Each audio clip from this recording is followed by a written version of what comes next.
Gentlemen, I've brought you here to discuss the Eastwood problem. It may be necessary to penetrate the Vinny Eastwood show. The Vinny Eastwood show? Yeah, that's what I said. Well, I've been working on a new Vinny scene. I think that might be the kind of penetration we need. The Vinny Eastwood show. Sundays, 3 p.m. Pacific Standard Time. Live on Ground Zero Radio.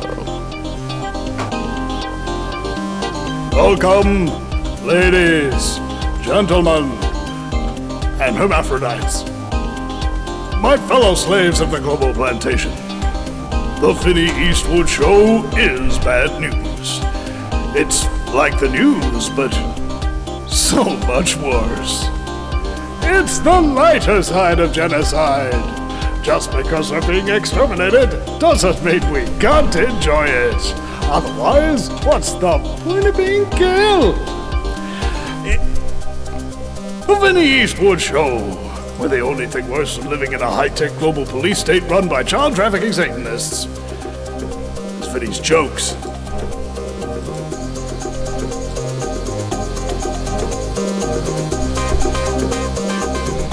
See, this beastly, ghastly show has been exposing our Scumbaggery, which we call necessary. Yeah, and as the World Economic Führer, I believe we should give him a little gift with a little card that says Merry Christmas from Santa Claus. Oh, yeah, we could send something through his windows. Yeah, I've been speaking with Jacinda Ardern that we need to eliminate the threat of Vinny Eastwood. Why do you say Vinny Eastwood when it's clearly Vinny Eastwood? Absolutely, he's a major impediment to our planet. How are we going to get rid of him?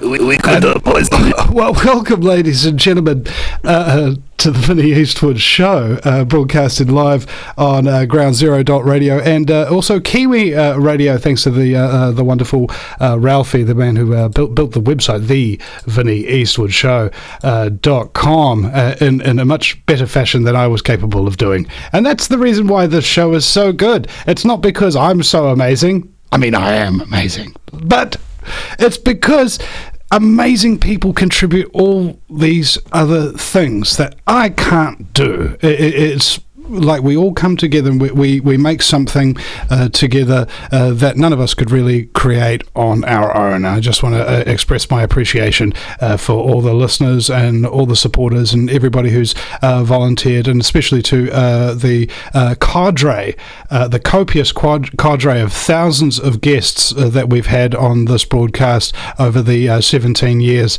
that the Vinny Eastwood show, or variants of it, have been running. They've all donated their time, and they've all given up sometimes their safety and their comfort and even their lives to campaign for the causes that they do, and that they would deem it necessary, or that they would deem me worthy of their time, is something I'm intensely grateful for. And as a man with a high vocabulary, I can't express in words the honour and the diligence and the valor that many of these people have shown over the years in all of these different causes that affect so many people, and they do it for not themselves but for everyone.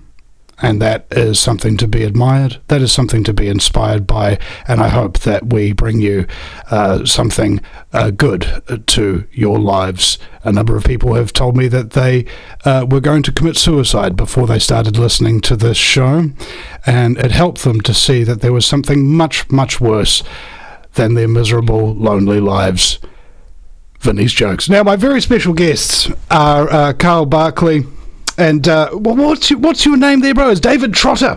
It's David Trotter as well. You have to forgive me. We are putting the show in the last second, as we often do in synchronistic times.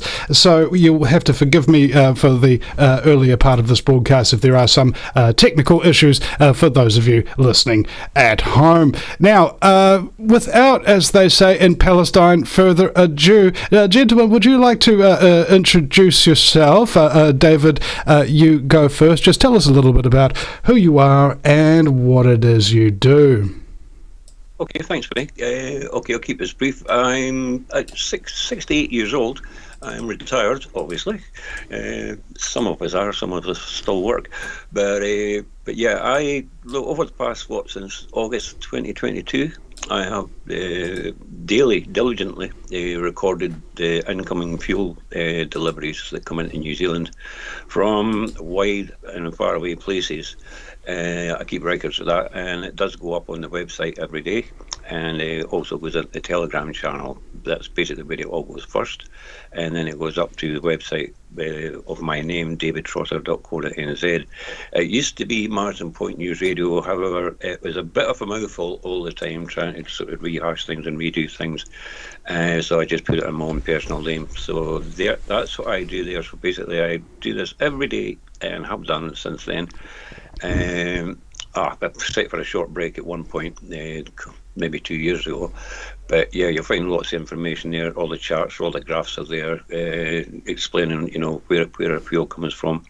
And it's good to keep a watch on them, because I mean, since the closure of Marsden Point, New Zealand's only oil refinery, we've been relying on fuel coming from, goodness, lots of faraway places. If I run through this, you're looking at Japan, Hong Kong, you've got Noumea, Onsan, Korea. Mostly it used to be Korea, Singapore. I was just looking back in December. There was 9 vessels came in from Singapore, 1 from Japan, 2 from Hong Kong. Go back to January this year, we actually had a vessel arrive all the way from Suhar in Oman. Now that's in where the Arab Emirates are, so Suhar in Oman. And just last week, 2 weeks ago, I think it was, we had one arrive from Sri Lanka, of all places. So it's it's always a bit of okay, where are we getting fuel from this month? It used to be, Malaysia. The odd one used to see the odd vessel coming in from Japan and China. Yeah, they're still coming in, but just not as frequent. But it's mostly been Singapore and Korea. But as I say, it's other places now are starting to show up. And a lot of the vessels that are coming in, they're coming in for one fuel delivery only, and that's a bit of a worry. And normally, when a tanker comes in, if it's doing Taronga, or do Taronga, Napier, Wellington, then maybe up to New Plymouth, and then go for the South Island. It's normally come into Christchurch, Port Littleton, then they do Timaru, Bluff, then back up to Dunedin. Dunedin always being last to take deliveries of fuel, because it's a very shallow berth. There's a sand barge in the channel where the tanker has to go through. So basically they've got to drop most of the fuel off before to get the vessel up out of the water. So that's basically what goes on. Other Marsden Point, the vessels that arrive in there are twice the size. They're too deep to go anywhere else. They're too large. There's not another port that's deep as Marsden Point. Marsden Point needs a vessel. Basically, one vessel will last Auckland, Northland region 11 days of fuel. That's it. So it needs a constant supply of fuel, which it always does have as well. So it's pretty they're pretty regular up there because of their consumption. Wellington, normally Wellington takes in like 3 tankers at a time, a couple of times a month. You've always got one after the other. They normally come in 3s. Wellington, and I've seen it up to 11 days without a tanker, near the 19 occasions. New Plymouth just got fuel today, and that's been 22 days between their deliveries, and that's you would find that quite astonishing, but it's not. It happens often. I've recorded plenty 22 and 23 days in Bluff, Nelson, Timaru, and New Plymouth. So there, it's not that it's never seen. They occasionally Napier, but Napier's just a little bit less than the gap.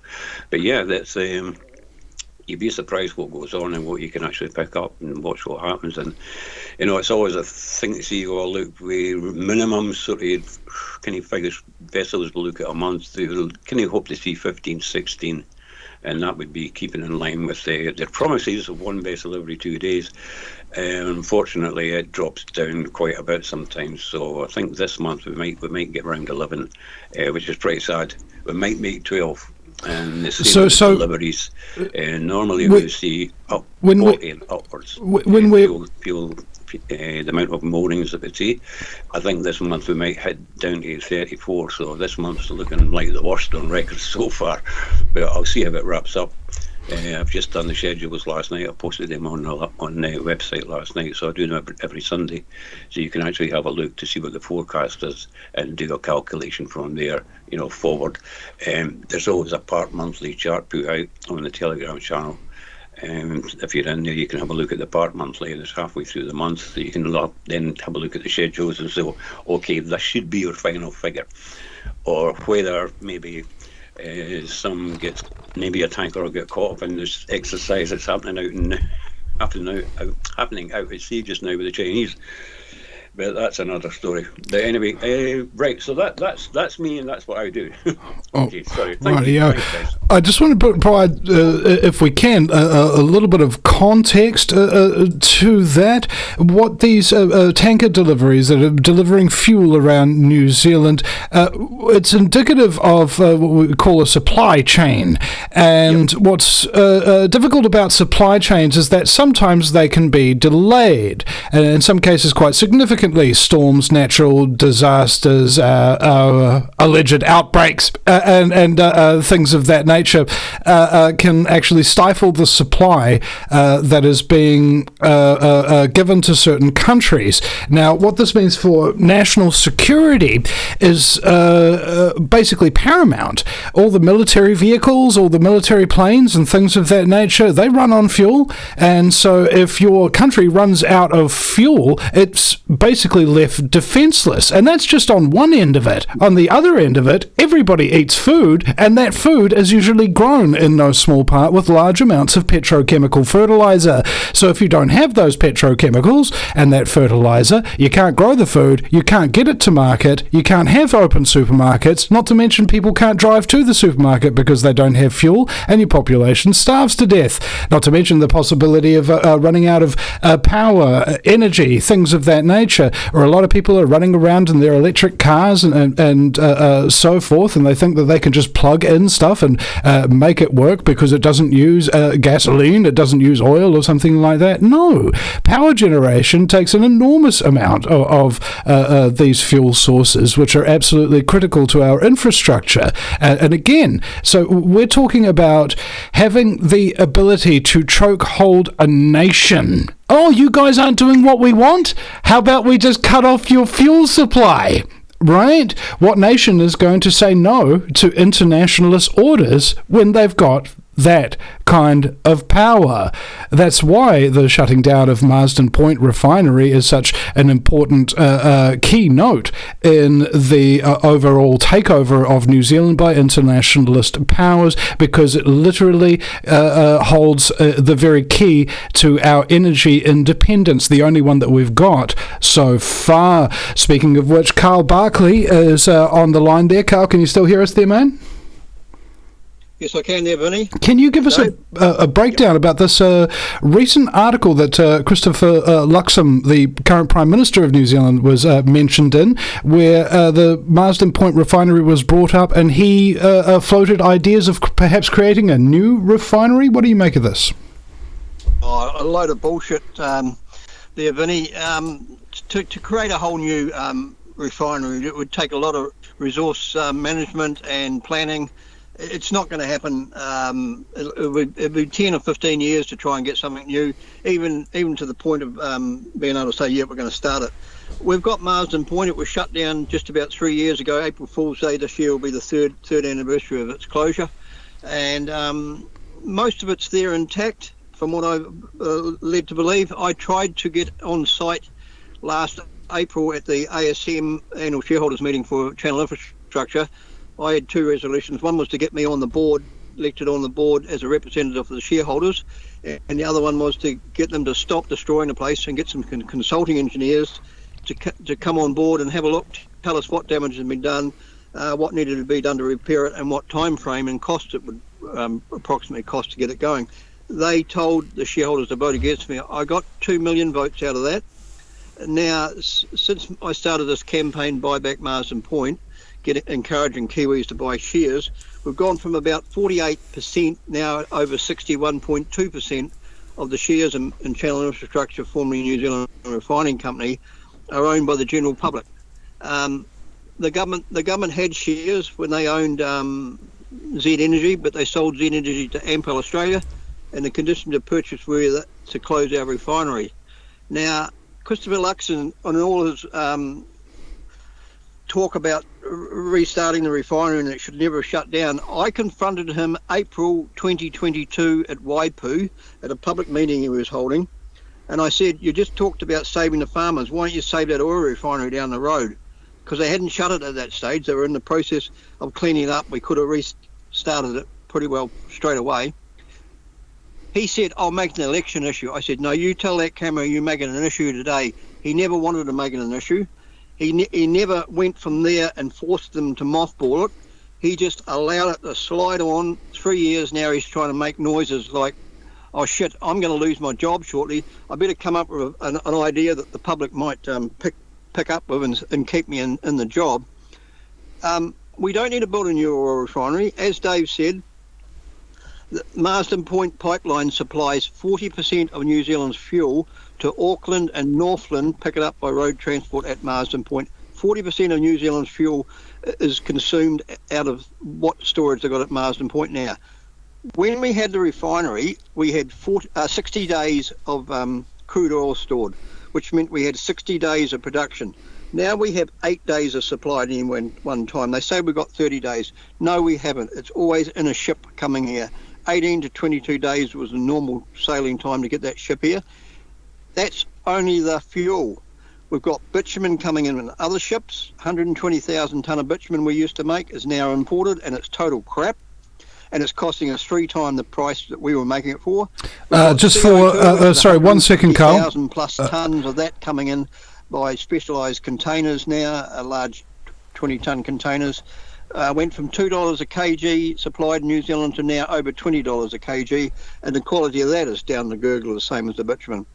And then we've got sulphur for fertiliser and other petrochemical products that were all byproducts of that crude oil at Marsden Point. So having Marsden Point was built in 62, 64 it opened to give New Zealand fuel security. Every time there's been a fuel crisis around the world or some sort of little war thing going on, there's been upgrades made. The last upgrade was 2015 with Tamari Ho came on, which gave us higher quality petrol and took 150,000 tonne of that CO2 out and gave it to Bok to put into their tanks here in New Zealand. When Tamari Ho came online, A Block, the original 1960s petrol plant, was shut down. That was no longer required. That's where they've cut the pipes off and poured the concrete in, from what I've been told by an engineer that used to work there.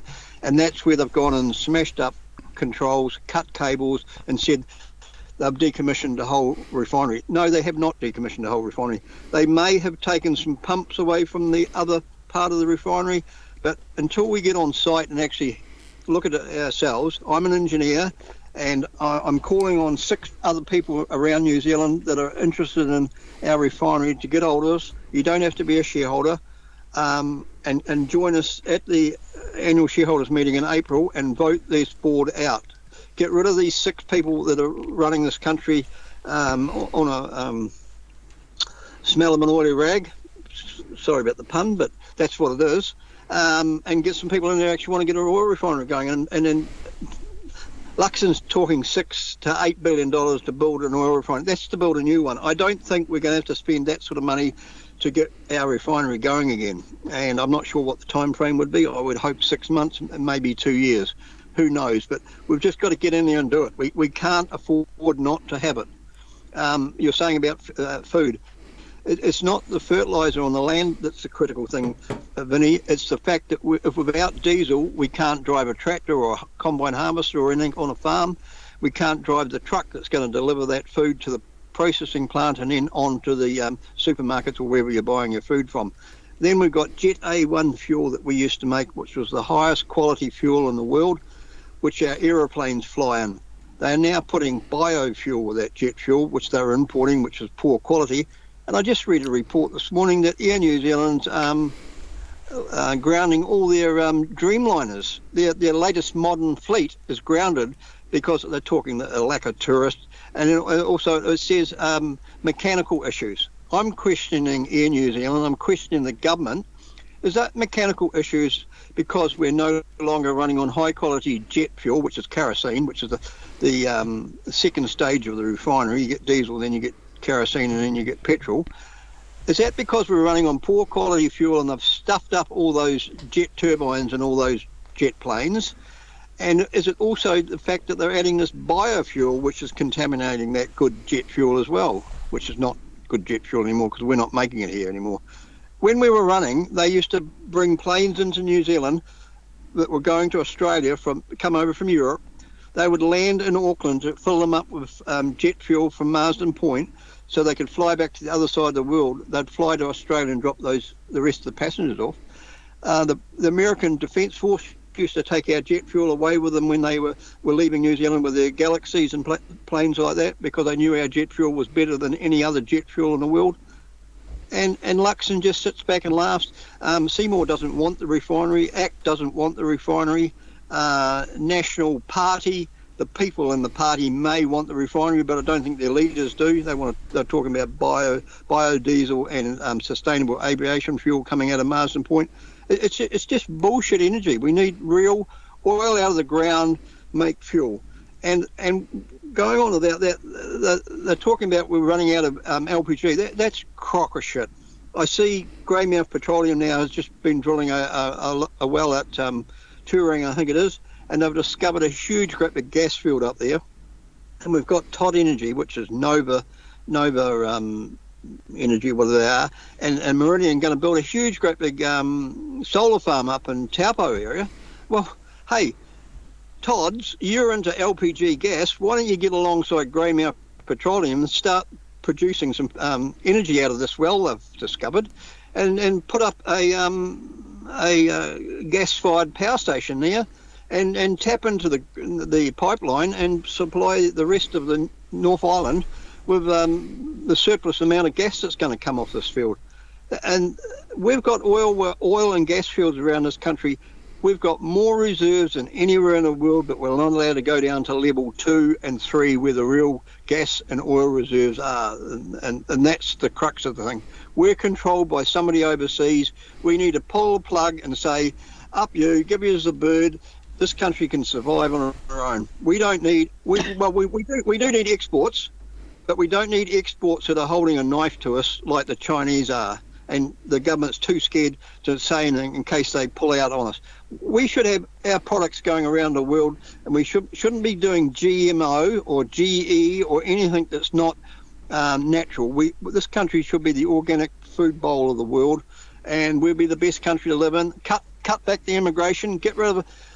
Dave was telling me this morning there's a huge, great big Chinese temple being built in Wellington there, Hutt Valley there somewhere, with accommodation all around. He said he's never seen so many Chinese walking on the streets. We've got a problem, New Zealand. There's 3 warships off Australia blocking the air traffic from Sydney to Christchurch. They had to divert around these warships that said they're going to start firing some missiles or bombs or whatever they like out of their ships. You know, how close are we from being taken over, New Zealand? Just cut our fuel off and you've got us by the balls. And within, less than 8 days, they'd have control of us. And we've got no way of fighting back. We don't have an air force.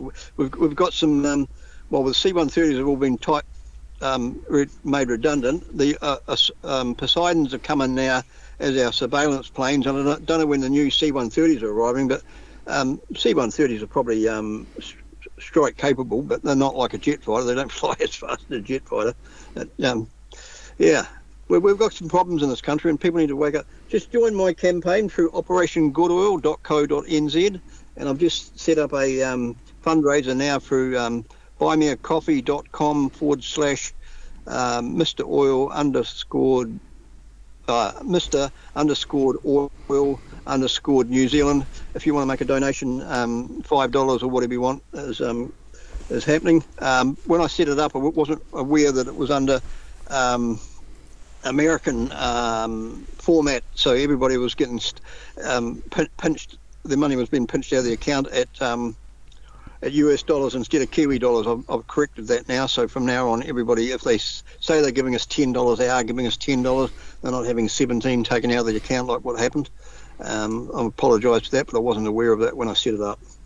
So I'll leave it at that, and thanks very much, Vinny, for giving us the opportunity to talk, and thanks, Dave, for what you do as far as tracking the ships. I did that for a while on a daily basis in my notebook, and hell, that was a big job trying to do it. And Dave does a lot more by putting it up online and doing a weekly, monthly schedule of what's happening. So if anybody wants to follow, just go onto Marine Tracker.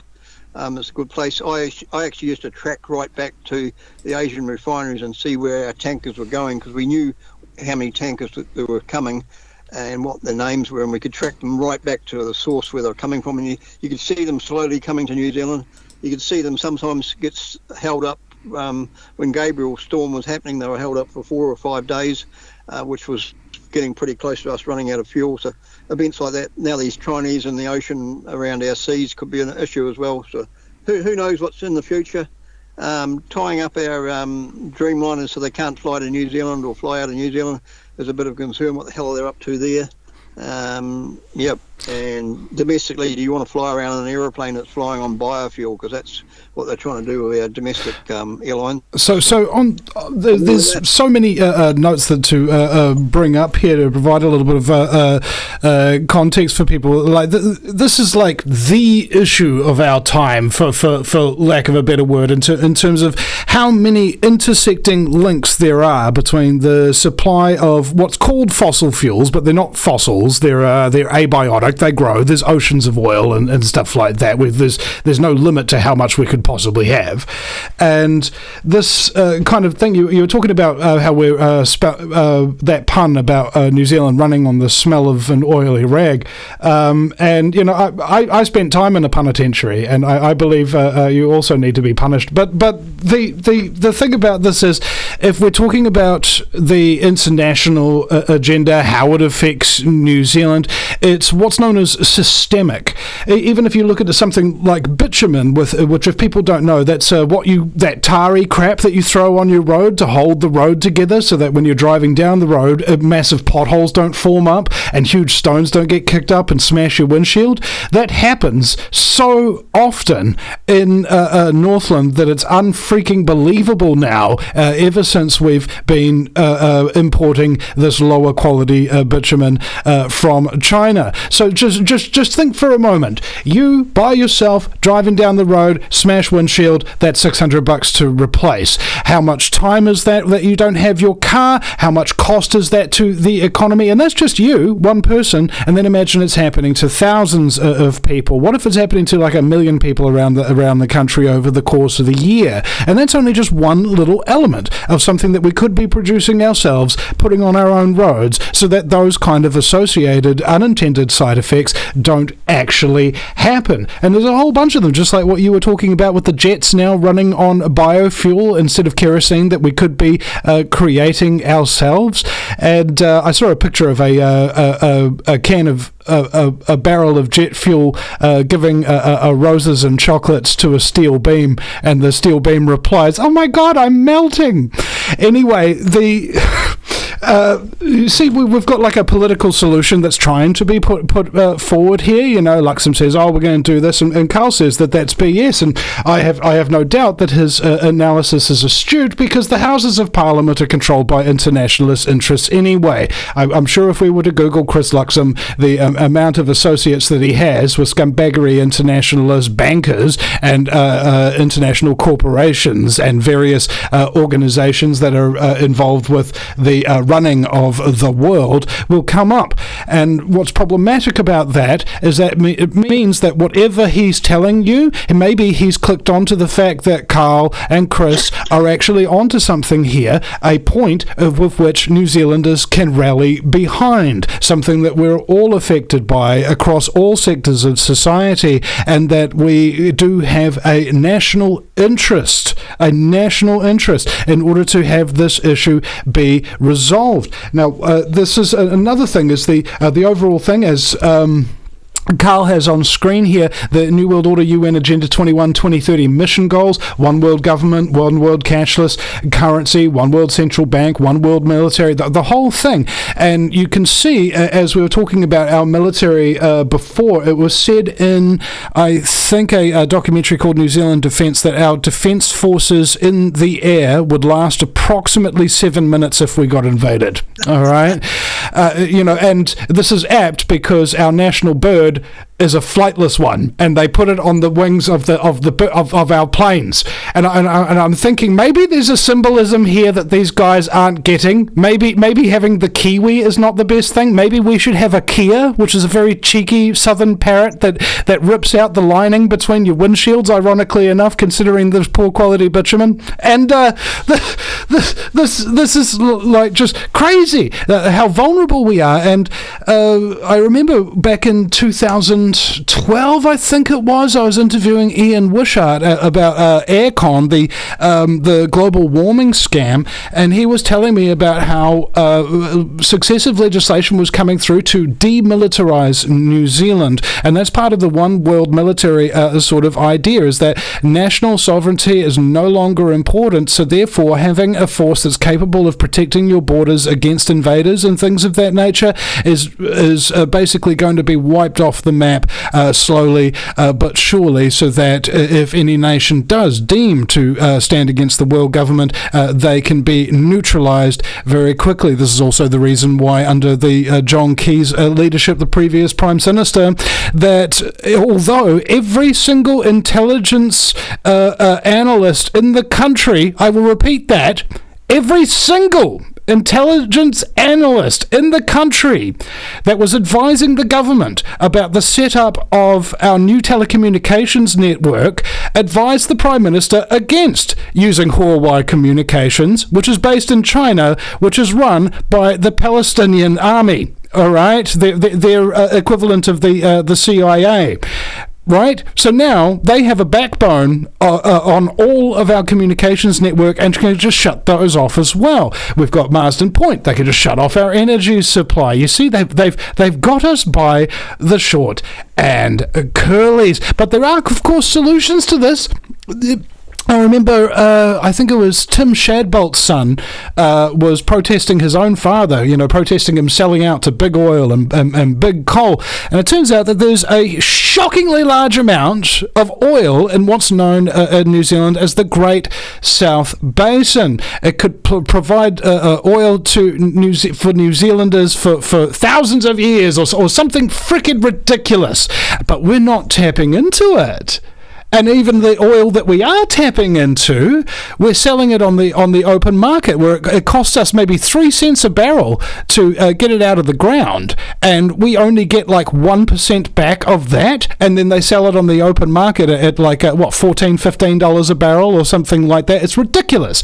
The Rockefellers oil cartel started this scam long ago by buying out the barrel manufacturers and refusing to sell barrels to their competing oil companies, right? So that they all went out of business. So that Rockefeller Standard Oil wound up with a monopoly, and then it allegedly got broken up into what was called the Seven Sisters oil companies, and then they just bought shares in all those companies and continue to operate it as a manual on and off switch. They can throttle or decelerate the price of oil and the distribution of it so that they control ostensibly the world's energy supply. Many of the people that are in higher levels of government are made aware of this, or at least threatened with this as a possibility. So when even Winston Peters in Alistair Barry's documentary Someone Else's Country, he said that what would happen is your new Prime Minister would be elected, and then he would go into his office where he'd be met by Treasury, and Treasury would say to him, "Congratulations, Mr. Prime Minister, on your victory. But you know all those election promises you made?" He's like, "Yeah." "Well, there's been an economic crisis that's been in the background for some time that the other previous government was covering up. We don't tell them that we told them to cover it up, and we don't tell them that we're going to make the same threat to you. But All those promises you made, I'm afraid you're not going to be able to keep them. And if you do, we'll make sure that the economy crashes. And we'll also make sure that all the hundreds of thousands of people who become jobless, homeless, and starving will know it was you that did it. So do you have any questions? Well, only what my policies are going to be. And that is what is happening here in this country and virtually every other. There's very little difference to it. The oil companies themselves own these alternative energy providers. They own the wind farms. They own the solar panel generators. And the thing is, to make those not only takes oil and petrochemicals in order to create them in the process, but many, many other resources, rare mineral resources that require the strip mining of the land, the destruction of ecology in order to acquire so that you can save the environment.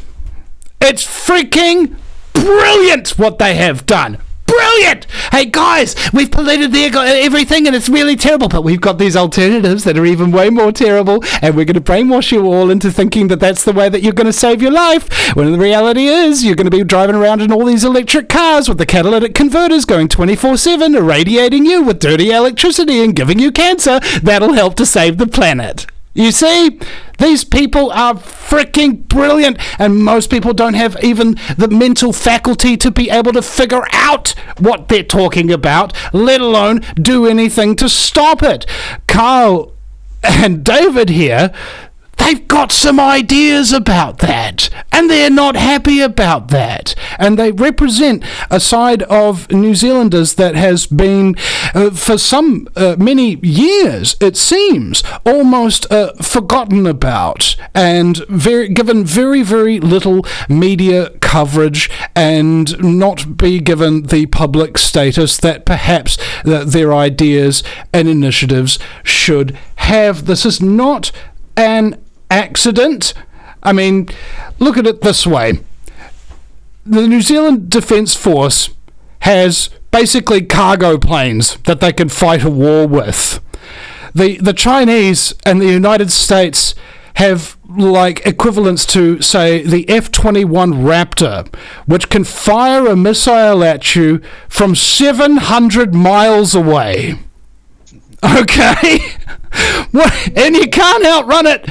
All right, we're sitting ducks here, people, and unless we recognize this fact, we are not going to survive the next few decades as a free nation, and it would be actually quite naive to assume that we currently are one. What we're really trying to do is free our nation and reclaim back that which is rightfully ours. We can't freely talk to the politicians. I sent them emails this morning and I got back messages from them all saying that the Parliament security is intercepting and won't send the messages on. And also it's very hard to try and talk to mainstream media to try and get what I'm trying to say out to the general public. 6 people is all it needs to turn this oil refinery around. 6 directors, and plus myself, will turn this oil refinery around and get it going again. I need some people that are in the industry of using fuel, contractors, whatever else, people in the transport industry, people in the food sector that need fuel, people that need CO2. CO2 is used in a hospital. When they cut you open and they sew you up, they use CO2 to sterilize the inside of your body before they seal it back up again. CO2 is used to put the gas in your beer to make it fizzy. CO2 is used to freeze your chickens and your frozen veggies to make sure there's no bugs in there when they seal those bags up. CO2, dried ice, is used. All sorts of things. Fire extinguishers are CO2. CO2 is not going to kill you unless you're in a room and that's all you've got, because CO2 in the atmosphere is 0.04%, which is 400 parts per million. And guess what? Your body breathes out 95 times more than that at 38,000 parts per million in every breath you breathe, and you breathe 12 to 20 times a minute. So are we the problem because we are producing the CO2, the nasty gas? The more CO2, those green trees out there love it, they grow bigger and better. So I need 6 good people to contact me as soon as they possibly can. My email is csi@hotmail.co.nz. I don't want any woke green people. I want people that are serious about getting this country going again properly. There's 5 million people here. Surely we shouldn't have trouble finding 6 good people. 6 to 10. 10 would be probably a good number to have. And they're only going to be directors in this refinery. They're not going to be directors around the table of 5 or 6 other companies. They're going to solely be concentrating on this refinery. Indeed. Let us hope that there aren't any countermeasures, and that's another thing that I urge all activists to really understand, is to be prepared and have a plan when things don't go to plan. You know, there's things, for example, that are legal and done in a proper way. Don't be so sure that things that are legal will be upheld, that things being done in a proper way is what's going to occur. There are all sorts of tricks and tactics and little wiveries and delays and things that can happen, especially in a country as corrupt as New Zealand. Now, people might think, oh, what are you talking about, Vinny? New Zealand's not that corrupt. Wrong! Okay? That's what they did at the refinery. Last year when I stood for the board, they didn't tell us. I stood up with this picture of this crude oil tanker sitting at Marsden Point. I says, what's this crude oil tanker sitting here? It's been here for 3 or 4 days, and it's got loading. It's not unloading fuel. It's loading up contaminated fuels and stuff. They said, oh, it's just picking up the last of the residue from when they cleaned the refinery. I said, what, 2 years on, you're still getting residue? I said, you're picking up contaminated fuel. Guess what happened? The next day after the annual shareholders meeting, I went looking for information about the shareholders meeting, and up popped 2 documents. The first one said we're going to have 11% loss of earnings year on year for the shareholders, and then when I went to print it off, another one pops up, and it says, oh, we just built this storage facility for a customer, costing us, the shareholders, $12 to $15 million to store contaminated fuel and oil for him to export it overseas, whereas the refinery would have refined that. We weren't told about that at the ASM. Then just recently they had a $50 million share float, and that's gone awry because they reckon it's been oversubscribed and they're supposed to be giving us back our money and taking the shares off us, the extra shares. The $50 million was to go to Fletcher's to build a storage facility for bitumen to import. Higgins are going to import it. Higgins and Fletcher's are the same people. It wasn't put out to tender. We weren't told we were building this storage facility that's going to cost us $50 million. And now the chairman of our board, Channel Infrastructure's board, James Miller, is now on Fletcher's board. And the kicker is, our secretary lawyer for the Channel Infrastructure that's been there since they set up Channel, since they closed the refinery, Chris Bogue, something like that, he used to be the lawyer for Fletcher's back in 2020 when they lost quite a sum of money. So you see how corrupt it is, and they sent us a 5,500 shareholder register. The last ASM we wanted to contact them. There was no email addresses. We just had postal addresses. It cost us about $3,000 to post out letters to a good number of them, informing them about what was going on. But then we found out those addresses were old. We got about 100 back saying no longer at this address. So we're struggling, people. We need contact with shareholders. We need contact with people that have been former shareholders. We need contact with people that actually seriously want to make this happen, because Winston Peters is not going to, Shane Jones is not going to, and definitely Luxon and David Seymour are not going to make this happen. It's the people of New Zealand. It's a publicly listed company. We, the public, now own 61.2% of the shares in Marsden Point Oil Refinery. Get off your ass and make it happen, people.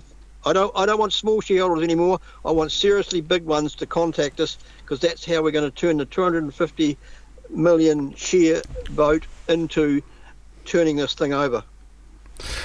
Okay, I'll just do a bit of added into what you've been saying there, Carl, and yourself, Vinny, as well. So I'll just go back to, I'll just roll back a bit. I'll go over a couple of subjects, but they're all linked, okay? And you'll find these on the website as well. Now, back in 2020, there was 2 reports. Well, there's actually quite a few, but the 2 main reports were written by guys of a company in Wellington, Hale and Toomey, okay? These are must-read reports. You will find these on my website. But they brought up then about the impact of conversion to a fuel terminal, 23rd of March 2020. Okay, they wrote two massive reports that were handed in to Megan. Is it Megan Woods, Carl, or Megan Black? I can't remember which is which. But Megan Woods. Yeah, Megan Woods at the time. And they laid them on the table. Everybody read them, so they knew what was going to happen. I mean, they were warned. Basically, there was a warning shot fired across the government's table there. She had the opportunity back then to save the refinery, or at least put it in mothballs. It would have been the best option, because it was seriously underfunded there at the time. They were going through, because they had to do a massive upgrade. I think it was 2015, because of the sulfur. I think it was the sulfur content in the petrol or something that had to be brought down because of the green agenda, to lower emissions. So the plant had to go through a major upgrade, and there's good video of that on YouTube that I'll watch. That it's really informative. But anyway, they brought up about the impact of conversions to a fuel terminal only instead of a refinery. And they brought out, it says, the change of Marsden Point facility to a fuels terminal would have a significant impact on New Zealand's fuel security. That was including no ability. Now here's the kicker, this is where Carl comes in. No ability in New Zealand to correct production that is significantly off specification, which needs to be taken into account with the stock level decisions, meaning that any fuel that is contaminated, as what Carl was saying there, would need to be stored and taken off and put through a refinery overseas again. So possible issues again with jet import availability, if it all needs to meet a lower sulfur specification for transport, and again, it's no local supply of sulfur for fertilizer, replacement needed for CO2, loss of technical expertise, and that's what happened as well. These guys that worked in that refinery were highly skilled. If you've seen any videos of how the refinery works, at the engineering side, it's a complicated process. So they lost all that there. They brought another issue up was fuel security and stock holdings, costs and benefits 2020. Again, that goes into in great depth about what would happen in the event of our product supply. Now, this is not a crude. Remember, we get products called product now. In Korea, if anything happens in Korea or in Asia, anywhere in the Pacific there, that would seriously impact our fuel security there. It would certainly hinder the vessels getting there if they at all wanted to travel with the live petrol or diesel on board. Right, and the sake of that, now the government did go through, and I'll just bring up this other page on my side here, I won't be a second. Okay, there's a page on the website called Supply Disruption. This is going to cover into, I'll just read it off for myself, what you need to know about a partial or full-scale supply disruption. This is a horror story, okay? So back in 2020, they rewrote the National Fuel Plan Final. That's a 2020 document, and it's there to download. The Petroleum Demand Restraint Act would come into play. That's 1981 document. That is a horror story in itself. What would happen in the fuel supply demand? That reads like the shutdown is like lockdown 10 times worse. It's massive. Don't think you could get jailed and fined for driving your car, because you'd be mitigating to an unnecessary use of fuel that could actually bring the country down in the end, because you're using fuel for what? Shopping? You can walk. That's how that comes in. And the funny thing is, in another document, they talked about that, and it says the government has put it on the table that maybe we should use fuel vouchers, to ration the fuel.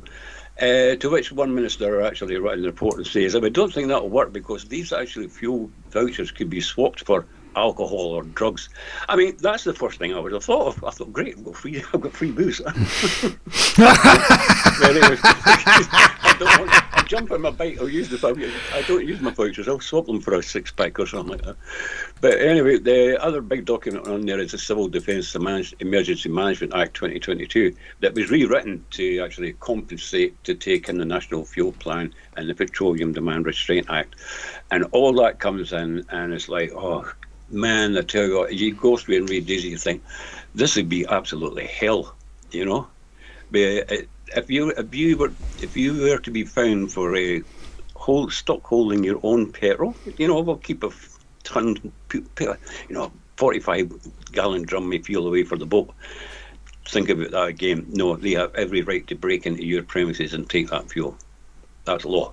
So don't think you can store your own fuel. If you've got a significant amount that the government deems they need it for transport, then it's gone. You know, you can't do that. So, I mean, it's a little bit crazy because, I mean, they actually wrote in the report, Keelan Toomey wrote in the report that, you know, with the oil that comes out of the Murray oil fields south of Taranaki Blight, New Plymouth, I watched another vessel come in there last week, and I told everybody, you know, I wrote out in Telegram and says, here's another vessel that's coming in from Australia. It has to register with Port New Plymouth, you know, to make it. It's a sea trade thing they do. So it registers with the port. Then it went down to the Murray oil field, and this is a crude oil vessel. These things are enormous. It filled up with New Zealand's light sweet crude and took it to Australia. That happens every month. Okay, I've watched it every month. It's reliable.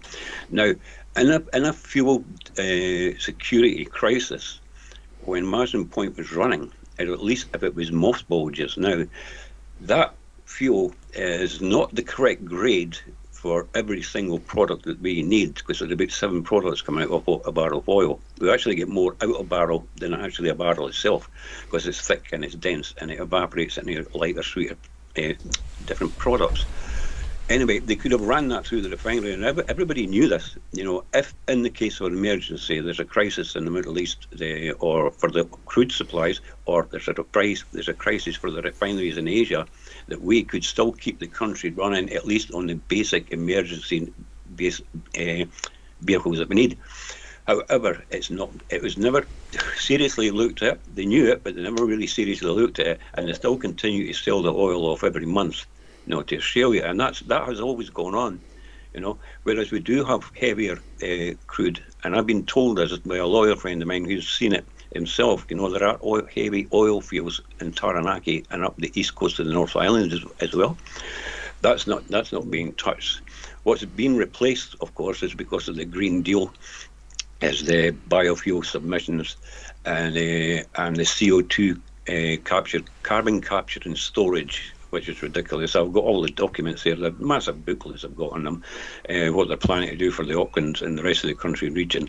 Now, massive multi-million-dollar projects to actually get these carbon capture and storage factories up and running. It's just, you can't believe the stuff that they've got. And I do have all the documentation for it. It's all printed and bound. But anyway, on the biofuel submissions, right, I have every submission that was put into the government from Air New Zealand, Kiwi Rail, Auckland bus companies, all the rest of the companies, basically every one of the companies that uses diesel, and motor manufacturers as well. They put in their submissions to the government, say we're not going to touch this, you know. Because under the OEM for the engine manufacturers, we cannot use any other fuel other than the recommended fuel that the manufacturer actually specifies. By doing so, then we void the warranty on our engines, and that's it. So I did have all those submissions on my other website. I might just put them back up again.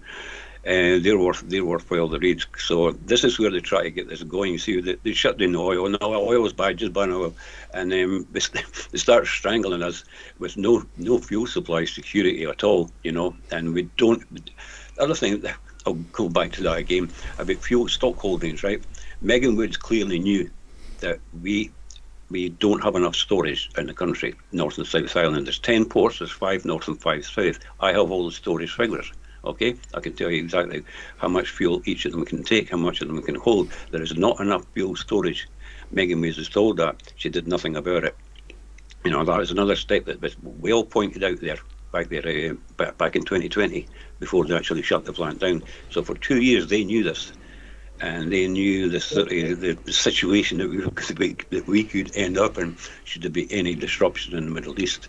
You know, it's definitely they've taken it and they've just left it as it is. And I'll just finish up the now. I just did the fuel schedules last night.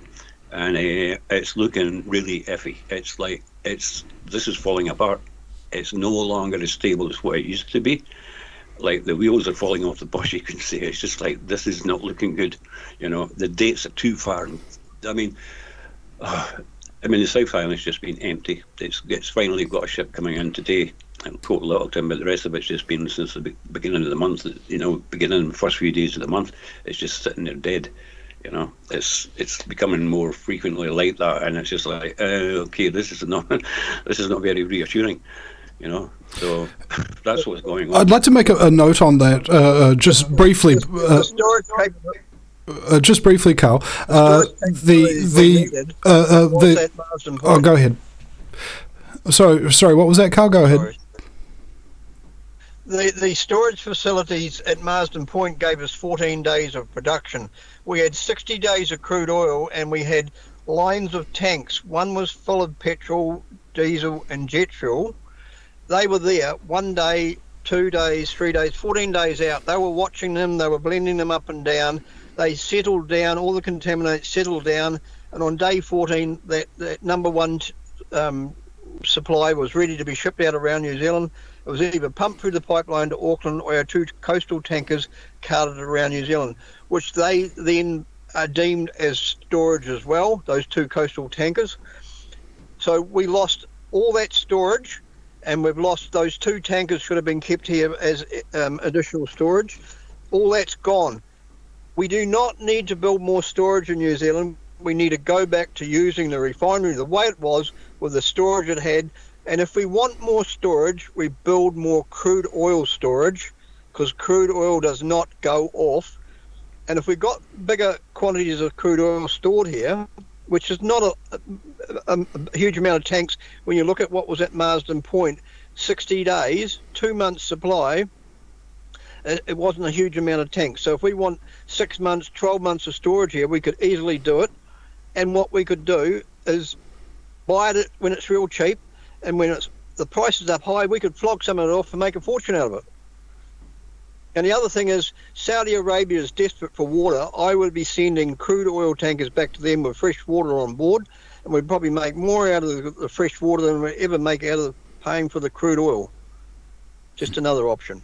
And Whangarei District Council would be happy about that, because they lost $3 million worth of water rates going to Marsden Point when they shut the refinery down. So. I was thinking about if we've got politicians that you're telling about this, and then they keep the lid on it and they don't take action of it, and then it creates a crisis, right? There's an actual cost, and theoretically that's actually a criminal act, like criminal negligence sort of thing. But because politicians have what's called parliamentary privilege, they can commit criminal acts knowingly or unknowingly, and they cannot actually be held personally liable for them. And I was contacted by a mate in Australia who's running his campaign. He's been asked to run for Pauline Hanson's Australia One party and he wants to do a platform on making politicians pledge that they don't want to have that parliamentary privilege, making them pledge that if their actions actually hurt people and damage the economy in a criminally negligent way, that they can be held personally accountable for this. Well, exactly. Well, so that's an idea we just want to kind of... We've got politicians there at the moment with portfolios who know nothing about their portfolios. They shouldn't even be in charge of bloody transport or health or anything like that. They're just total idiots. We've got Simeon Brown that was running the transport up until Bishop took it over. They just don't want to communicate with us. By not communicating with us means that they don't know what's going on. They know what's going on. They've been told it for long enough. And as Dave said, there's been plenty of reports coming out of government departments prior to them closing this thing down. And another thing is, Ampel Australia is taking so much control of New Zealand's fuel through Z Energy, and Ampel Australia in Australia was given $1.2 billion by the Australian government, along with Viva, to carry on refining fuel in Australia after they had about 8 refineries and they got down to 2. And Ampel's refinery at Linton at Brisbane is actually a smaller refinery than ours and 10 years older than our original refinery. So, and our government had the opportunity to do exactly the same here, but they chose to pull the plug and walk away from it because the UN, the WEF, told them they want to depopulate the world, they want to decarbonise the world, and Luxon and his present coalition government are right behind the WEF. We've got groundswell at the moment saying, we're going to have a protest about the Paris Accord. They need to look at the whole thing, get rid of the WF, get out of the UN, and face the consequences. If they want to close us down, they did that at COVID. We can survive. People are going to struggle, but they're going to struggle if you run out of fuel. If we run out of fuel, you'll be dead in the streets within about a month. Yeah. Talking about politicians and the power of politicians and members of the House, when Minister Megan Woods put the story on the table to Parliament, it was a table issue, she tabled it in Parliament with the option to bail the company out, to bail Refining New Zealand, it was called at the time, to bail them out with a government loan. Enough to suffice enough to get them through the period until they started to make a profit again, and then you could actually drip feed it back to the government without interest, so it was a handout. She put it on the table to Parliament. The upper Parliament, I can't remember what they're called, as some sort of management board or something like that, they actually denied it, so it was taken out of her hands. That the decision was made by another group in Parliament. Can't remember the proper title, but that's what happened there. She did one last ditch effort. We'll loan you the money, pay us it back when you make a profit. No, we're pulling that idea. The decision was made for her, so that puts another light on it, just to let you know what goes on. Well, I was also thinking about when I did my submission for the online censorship bill, or whatever it was called at the time, that they didn't have any questions for me after this, because I wasn't giving them a submission, and I verbally told them this. This is not a submission. This is an assertion. Okay, it is actually to truly uphold and stand up for your rights, and that's what's really difficult about the word magic and the language they use. That's why it's called spelling, because words are magic. There are frequencies embedded with the pronunciation, tones, and everything like that can lull people into a trance-like state, make them misunderstand and have no idea what somebody else is talking about, and then they hear people like us talking, and it sounds like gibberish. I say Marsden Point Refinery is very key to our international cooperation, our ability to defend ourselves and supply ourselves, and all they hear is they don't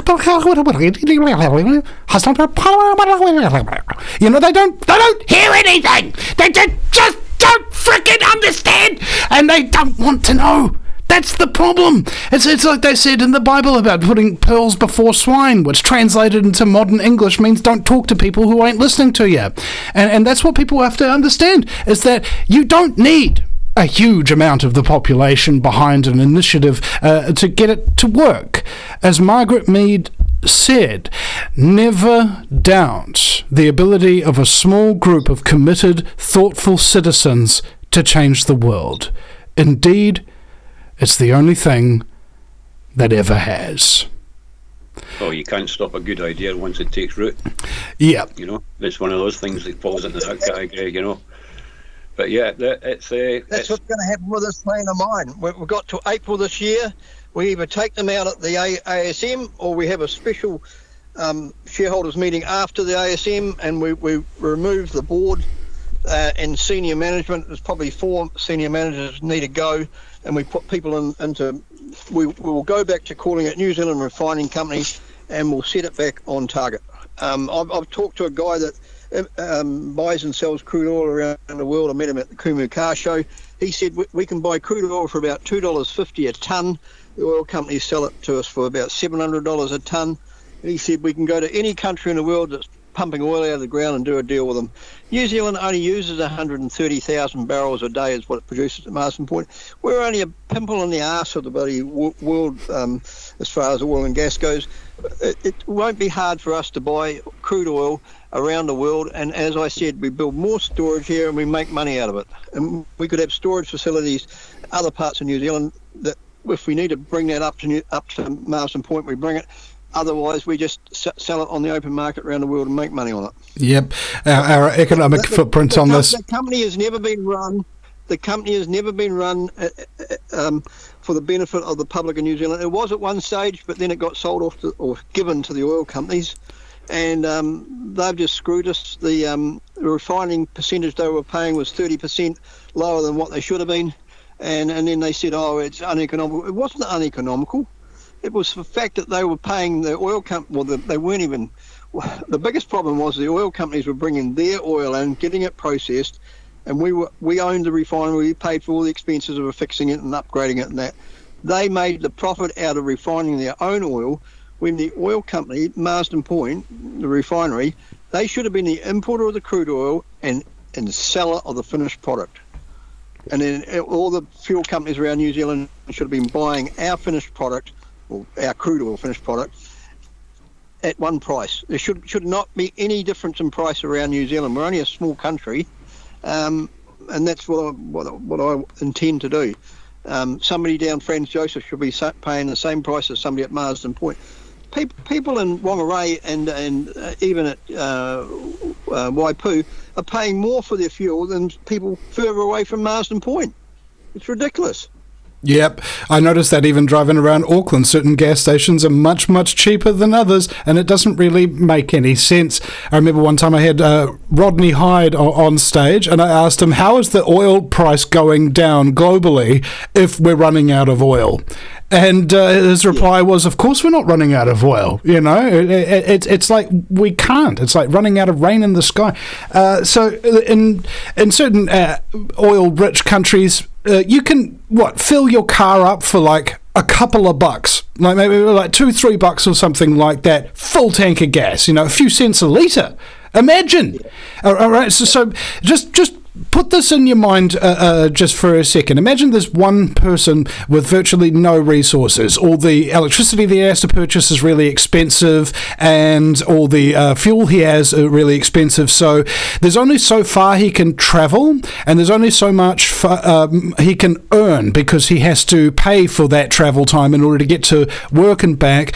And then imagine that he has infinite energy, infinite fuel, at virtually no cost. Imagine where he could go. Imagine what he could do. Imagine how far he could get. That's why they don't want us knowing the truth about oil and energy and all of these things, because people who can do that, who have virtually limitless resources, are dangerous to a system based upon collectivist control. They shut down all our manufacturers in New Zealand over the last 20-30 years, and that's driven all our manufacturing off to China. All we're supplying them now is raw products. We're not even processing meat like we were when we were selling it to the European supermarkets. We're selling China 5 cuts out of a carcass. It's bloody ridiculous. We've got logs, big logs, good logs going offshore to be made into timber, and now we've got a pulp mill that was making pulp and paper mill up in Kara closing down with the loss of jobs. When the outfit that owns it now is just going to make pulp and export the pulp. The governments need to stop this from happening. They're saying, it's costing us too much for electricity, that's why we're closing down. It shouldn't be costing them too much for electricity. Who owns Genesis? Genesis is owned by the government. or owned by the taxpayers. I'll take it. It's not the government that owns it; it's the taxpayers that own it. The government are just there to administer things, and they certainly don't administer it in the benefit of the people of New Zealand. So. Well, that's because the government owned the taxpayers in the much similar way to the way a farmer owns a cow, to be milked and then slaughtered and have your skin sold off. What is the difference between a taxman and a taxidermist, they ask, is that the taxidermist leaves the skin. Yeah. What's the difference between a porcupine and a carload of lawyers? I don't know. The pricks are on the outside of the porcupine. I'll add in just a late word on asphalt and bitumen. Okay, as I do, periodically, well, weekly, actually quite often, have a look at the 10 ports around the country. See what's on the list. See what is on their listing, the vessels that are arriving. Logs is just everywhere. There's just, wow, the amount of logs that go to move around this country is just incredible, and they all go overseas. But other than that, a couple of times I picked up, I think it was December and January, 2 vessels of, one was listed bitumen, one was listed asphalt, arrived from New Orleans. Good old American-made bitumen for New Zealand roads. And you've got to ask the question, how much did that cost? What? You ship it in from where? Yep, New Orleans, mate. How long does it last? And what's the cost of that compared to what we're making it?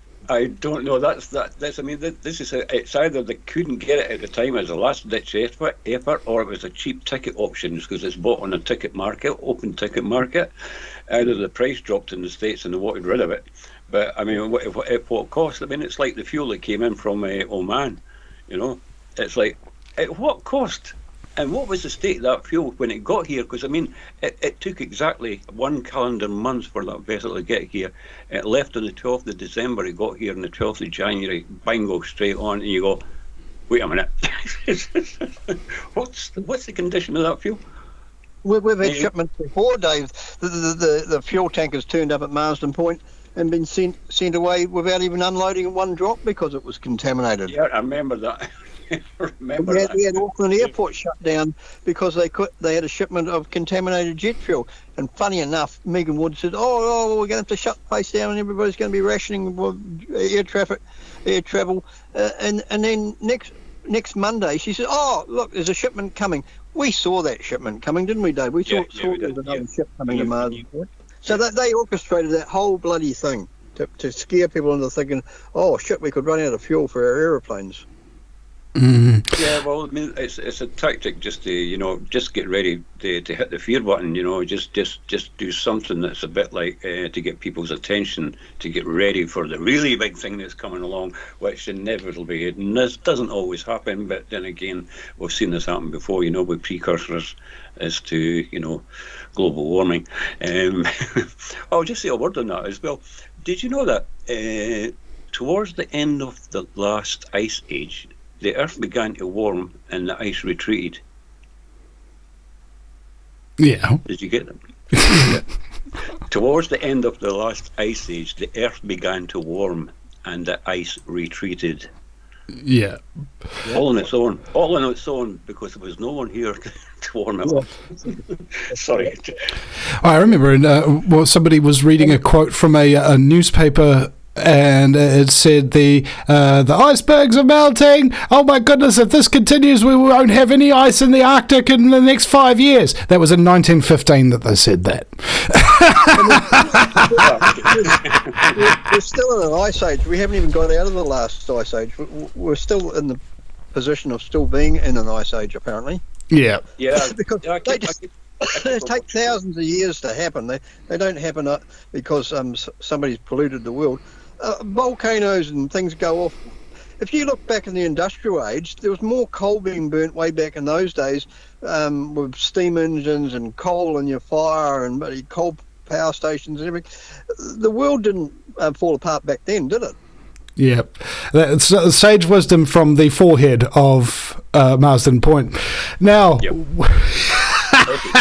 Yeah, I get it. To stick to Marsden point. I mean, I fully support what Carl's doing and what he's been doing for the past, nearly 3 years now.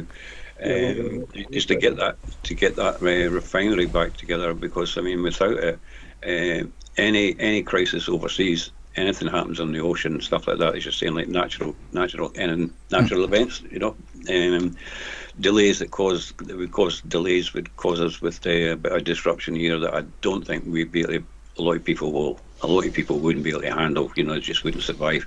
It started on petrol rationings, but how long does it take, how long did the rations last before the actual rations run out, and it comes to a full stop, should anything happen internationally. So it's a bit of a risky thing where, I mean, if we only had the light sweet crude to run on and because we couldn't get the heavy crude out of the ground in time, then that would be it. But I mean, at least it would keep the wheels moving, that's what, they know this, but it just leaves us in that situation again where you get, as I was saying, you get these little warnings put out, just to scare you, to maybe get ready for the bigger pictures. But I don't know. To me, it's not a good position to be. I'd love it if there is the ability to say to people, look, do you want petrol at the pump at 10 cents a litre? All right. Do you want that? We have the ability to do that. We can provide our own oil, our own gas, our own petrol, and you won't have to pay anywhere near. You will only pay a fraction of what you used to pay for fuel by doing what Gaddafi did of nationalising the oil production of the nation and running it at a loss. Yeah, no, I read quite a bit about what he did with the oil there. Yeah, he basically, the refineries, they actually gifted the money back to the people as well. The profits that they made from the oil as well. He really opened that country up, But that's why Trump is now saying drill, baby, drill, because he knows that's where his country's wealth come from for the last 100, 200 years of America getting great, is from the oil and gas industry. Same in this country. It started with coal in the industrial age, and then it became oil in the 60s. That's when Marsden Point was built, and for 60 years we had a refinery, and it's only 3 years ago that they shut it down, not because of the fact that it wasn't working or it was uneconomical, the fact that they wanted it gone, and the WF wants it gone. Same as this WF is now, our government is encouraging GMOs and GEs, and now they're talking about building a couple of mRNA factories in the South Island. Why do we need those sort of factories? Why do we need to be jabbing our livestock with that sort of crap when we know it's killing millions of people around the world? It won't be good for our livestock, and it certainly won't be good for us if we eat the bloody stuff. Yep, that's the thing about full spectrum dominance, like light. And the other thing is too, it doesn't matter how wealthy you are in New Zealand, if there's no fuel, the business that's making you your wealth, whether you're a banker or whatever else, will fail if you've got no diesel for that industry to carry on. A plumber, a builder, an electrician, they all need fuel in their vehicle. They need fuel in the truck to get those parts to the job.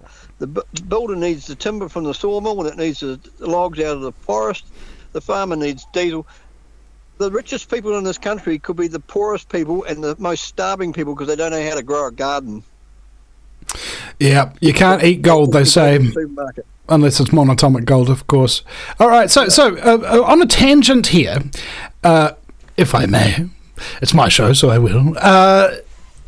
Hemp biofuel. Right, I know we're talking about crude oil and stuff like that, but hemp produces 4 times the amount of biofuel as regular biofuel, which is usually done from corn. This is where we get ethanol. So it's cleaner, it's more productive, and yet the hemp industry is completely stymied in New Zealand by being strangled with red tape. So if there's any sense to this at all, there could be be a initiative to start that, but it doesn't. I remember I was talking with the former mayor of the Wairarapa, and he said that when he tried to put it forward, a hemp initiative, although his local council approved it, it got disproved by a private entity that yays or nays individual councils and what their directives are in New Zealand. So even people in your local district, if you vote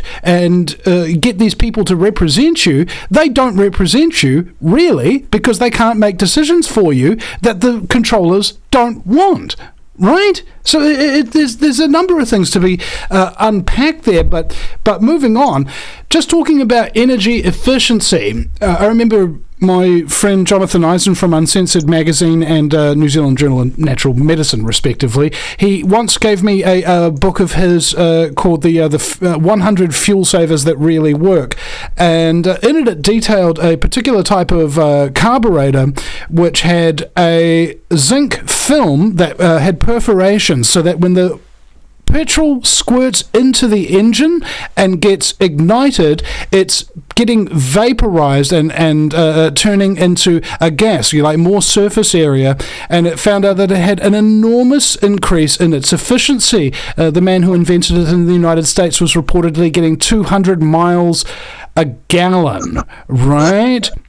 So the fact, and this was like in the 50s or something like this, they even used water as fuel in the P-51 Mustang during the Battle of Britain to give them more power, because they were able to run through electrolysis a current through that water to separate the hydrogen and the oxygen to turn it into what's called Brown's gas, which is a very, very powerful fuel source that can be derived from simply running a little bit of electricity into water, right? So the fact that we are talking about energy independence, yes, while oil's absolutely crucial, we would be remiss if we didn't at least let people know that there are solutions to make that oil significantly more efficient, and in some cases maybe even phased out to a large degree, with alternatives that do not require necessarily so much quote-unquote environmental impact. And these green these watermelons, if I may borrow James Dellingpole's term from England, these watermelons are green on the outside, but they're red on the inside. Okay, the whole idea behind freedom is that I don't know what's best for you. I just want you to live your own life, so long as you don't hurt anybody or damage any of their property. These people who hold oil at a bottleneck, who brainwash people, including the children, with this environmentalist extremism rhetoric, they're not environmentalists anymore. They're just communists, because environment means everything that you are surrounded by and encompassed in. Okay? They are everythingists, which means they want to control absolutely everything. You want to go to Whangarei to go see your daughter, Vinny? Well, there's going to be some carbon credits associated with that. You only got halfway there, Vinny, because your carbon credits rolled out? Well, you'll just have to sit there and wait on the side of the road for at least another 24 hours so that the daily allowance can tick over. Stupid bureaucratic crap, and what this does is it makes people go mental. And I think, I'm not joking here, and this isn't my opinion.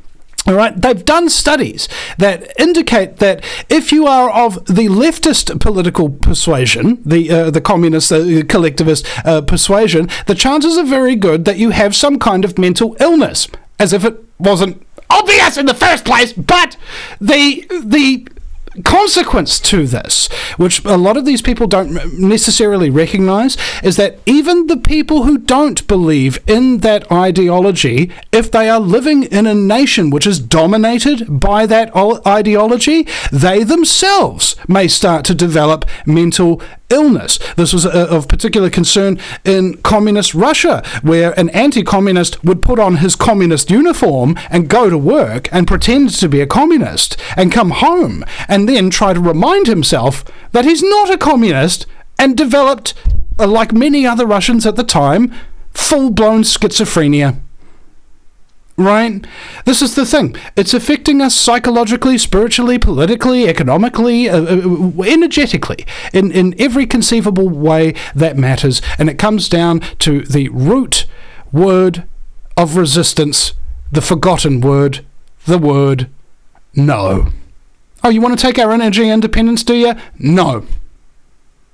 And as Penny Bright told me, it's not the width of the stand that takes his thing. It doesn't matter how many things you allegedly stand for. It's the depth of the stand you take. How much can they push you before you move? Plant yourself like a tree and don't move. Gentlemen, thank you so much for your time today.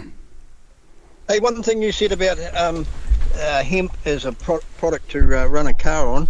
Henry Ford developed a hemp car back when he was developing something new. He built a prototype. He built about 5 of them, I think it was. The tyres are made of hemp. I'm not sure if the windows are made of hemp, but it was running on hemp fuel.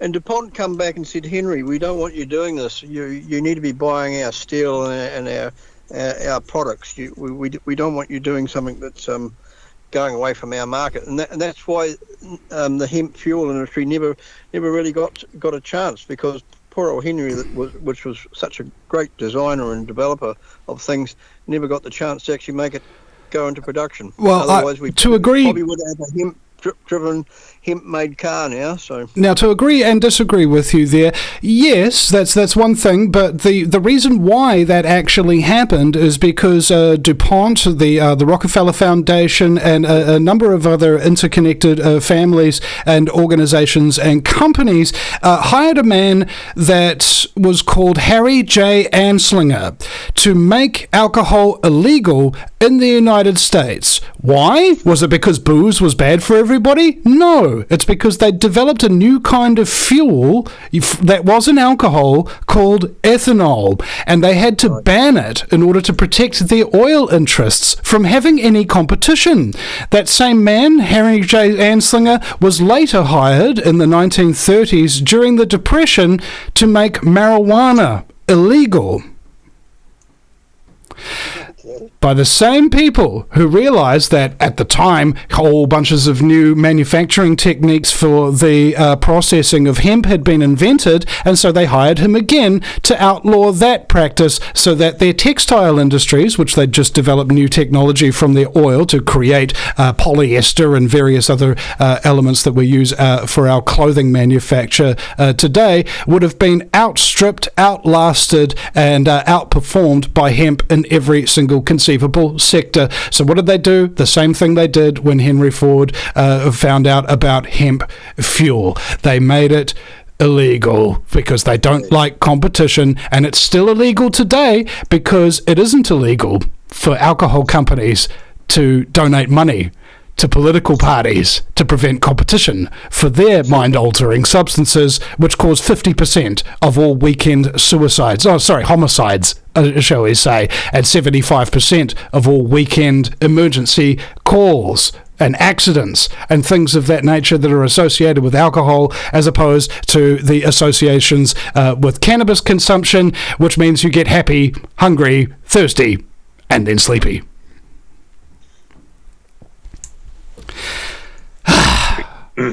I'm glad I got all that out in one breath. Now, thank you guys. Good note to end on, isn't it? Yes, it is a great note to end on. And speaking of which, let us see in the chat room. I do have in the chat room, ladies and gentlemen, the Freedom Picnic and the 3rd anniversary of the Wellington protest, ladies and gentlemen, by Reunite New Zealand and Rock the Vote New Zealand is going to be held on the 2nd of March. That's this Sunday, 11 a.m. till 3 p.m. at the Band Rotunda in Auckland Domain. The special guest speakers include myself and David Holden, naturopath, as well as Erica Whitholm, who's the number 8 Workers Union spokesperson, and John Armstrong from Reunite New Zealand. There's also going to be speakers, if you are a speaker or you would like to come and participate, come and join in the open mic and live music will be getting performed there as well. So if you guys want to think of it as a nice little freedom picnic to honour the memory of those people who fought very hard and were brutally defeated by the mailed fist of the New Zealand corrupt police force and corrupt parliament and corrupt media who covered it up and lied about them and told them that they were all just a bunch of river of filth. Come on down there. Bring your picnic folding chair, your sun umbrella, your rubbish bags. Please take away any rubbish with you. It's an alcohol-free event. But of course, weeds allowed. No, I'm kidding. I'm not kidding. I'm kidding. And it was brought to you by Reunite NZ and Rock the Vote NZ. So for more info, email admin@reunite.co.nz. I do hope a lot of people will be there to the Freedom Picnic and 3rd anniversary of the 3rd of March, which is the 3rd month. We're getting a lot of threes here, ladies and gentlemen, but unfortunately it's going to be held on Sunday the 2nd of March, 11 a.m. till 3 p.m. again at the Band Rotunda in the Auckland Domain. So with that being said, I also do need to do a little bit of housekeeping for me. You guys don't have to stay on the call any longer if you don't want to, if it's just that frustrating. The Vinny Eastwood Show is a listener supported broadcast, so it literally cannot work without your kind and generous support. And just to let you know, I have need of your support. The reason why I do this show is because it's the right thing to do, and it's called the peer-to-peer economy. The regular economy is when you make a product, you take all the risk, you put all the development, and then you market that product and you sell it to people in order to make a profit so that you can keep making the product and keep selling it. The peer-to-peer economy is when I make the product, I take all the risk, and I give it to you for free. And if you like it, and if you think it benefits yourself, or you think it might benefit others, and you have value for it, go to the VinnyEastwoodShow.com. That's Vinny with a Y because it's the most important question. And Eastwood, go ahead, make my news. And go ahead, ladies and gentlemen, sign up for a regular automatic payment through either the PayPal, KiwiBank, or you can even become a Patreon alongside my longtime listeners and fans and supporters like Hyro and Amos, who, of course, is responsible for Amos Sown, which is news spelled backwards, and got a wonderful little broadcast there. And those boys, they came in and met me for the first time in person a little while ago, and it was it was very emotional. And we found out that DK Spiracy, who is adminning in the chat right now, looks like a cross between Ron Weasley from Harry Potter and ZZ Top. So we call him ZZ Weasley. All right, thank you very much, guys, for joining on the show today. And make sure you check out Karl Barkley and David Trotter, ladies and gentlemen. Guys, thank you so much for your time. Do you have any last important words that you must say and reminders for people before we end this, I guess, subversive broadcast? Okay, thanks for the invite, much appreciated, and thanks for letting me get the words out, and I hope this has been good information for you. Thanks for listening, and any more info you need on what's happening with the fuel shipments, the website is there, it's updated every day at davidtrotter.co.nz, and there is a contact form there as well. You can just drop me an email if you've got anything to say there, or anything to suggest that you would like to see listed there that maybe I've missed out on, or just any submissions you want to make. But thanks for listening, and thanks again, Vinny, and thanks, Karl. Karl, you're muted there, by the way, so you might have to unmute if you do want to make any last statements. Otherwise, just wave and just smile and wave, boys. Yeah, there I am, unmuted. Thanks for that, Vinny and Dave, and appreciate what Dave's been doing for the last 3 years. And thanks, Vinny, for your platform. As the guy that was at Wellington for 23 days looking after the toilets, the number 2's guy, I think I should be in Auckland for that great event. So celebrate 3 years since that all happened. God, doesn't time bloody travel. Yeah. We'll see if we were down there last weekend in Whangarei. So we might see if we can get through to Auckland for that one. Oh, cheers, Carl. It'd be great to see you there. So as important as that. Yeah, we'll definitely give you a spot on the mic. And as I said before, anybody wants to help me with my campaign, just look up buymeacoffee.com. Mr. Oil NZ is my fundraiser for that, and hopefully now it's in NZ dollars, not US dollars, which was taking a wee bit more out of people's pockets than I realised until I changed the address to New Zealand instead of America. I didn't realise that's where it was set. All right, thanks very much for that, and keep up the good work, Vinny. You're amazing me the amount of information that you've actually got at your fingertips as well. So the information I have at my fingertips was provided to me by my learned elders, and this show has been my education, my life's work, and my honour. Yeah, a bit like me with saving Marsden Point. I'm not giving up until we get that thing running, and the first tank of gas will be going in one of my vehicles. The Buddhists say there is 2 mistakes on the road to enlightenment: to not begin and not to finish. They also said that before enlightenment you must chop wood and carry water, and after enlightenment you must chop wood and carry water. Nothing actually changes because of what you have learned, ladies, gentlemen, and hermaphrodites. Nothing has actually changed. It's only your awareness of it.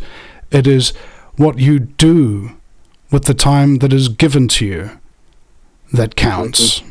Thank you, gentlemen, for your dedication, your self-sacrifice for the people of New Zealand, my nation, which I felt a distinct lack of kinship with over the last decade doing this work, seeing everybody being corrupted and like crabs in a bucket pulling each other down. No more of that. Let's just unite. There's a lot of other people in the freedom movement that I personally don't really get along with and things of that nature. But I like the whole idea of not getting exterminated, and I'm willing to work with whatever personality also shares that same vibe. Gentlemen, do you want to get exterminated? No? Okay, cool. We're on the same side then. Let's cut it down to the same brass tacks. All right, guys. Thank you very much. And thank you, ladies and gentlemen, for tuning into the Vinny Eastwood show. We want to leave you with that little words of encouragement, because look, I understand if you're the kind of person that's listening to this show, shit has happened to you. You've seen the ugly face of reality, a reality that you cannot escape from except by making light of the situation. That is why they call it making light, because just like a room filled with darkness, if you turn the light on, you chase the darkness away. Yeah, exactly. You are important, you're intelligent, you're moral, you've got a conscience, and you didn't let these bad experiences of your life get the best of you. And that makes you almost like gold, a substance that doesn't depreciate in value, a substance that never loses its shine. And you need to recognize that sometimes and give yourself a little pat on the back and say, good on you. All right? Seriously, good on you. Thanks, guys. We'll see you later, ladies and gentlemen. Thanks, Vinny. Gentlemen, I brought you here to discuss the Eastwood problem. It may be necessary to penetrate the Vinny Eastwood show. The Vinny Eastwood show. Yeah, that's what I said. Well, I've been working on a new Vinny scene. I think that might be the kind of penetration we need. The Vinny Eastwood show. Sundays, 3 p.m. Pacific Standard Time. Live on Ground Zero Radio.